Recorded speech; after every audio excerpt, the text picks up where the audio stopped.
আসসালামু আলাইকুম রহমতুল্লাহ। শুধু দর্শক, আজকে আমি আপনাদেরকে একটি বিষয় অবগত করছি। সেটি হলো যে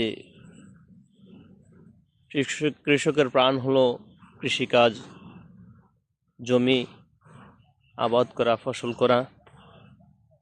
তো আজকে আমি একটি ব্যতিক্রম ধর্মী চাষাবাদ সম্পর্কে অবগত করছি। সেটি হলো যে পুকুরের মধ্যে ধান চাষ করা। এই যে দেখছেন মাছ, পুকুরে কিন্তু মাছ আছে, তারপরে এই যে পাশে ধান।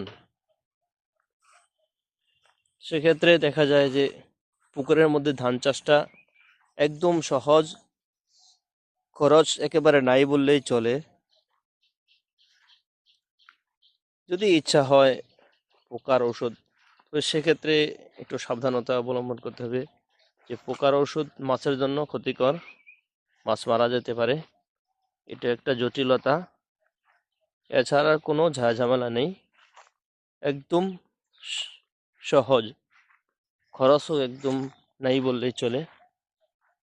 এখানে কোনো সার ব্যবহার করা হয় নাই, একবারে বললে চলে যে খরচ একবারে নাই। এই যে মাছ মাছ নড়াচড়ে করতেছে, এই হলো অবস্থা। যে দেখতেছেন মাশাআল্লাহ কত সুন্দর ধান হয়েছে।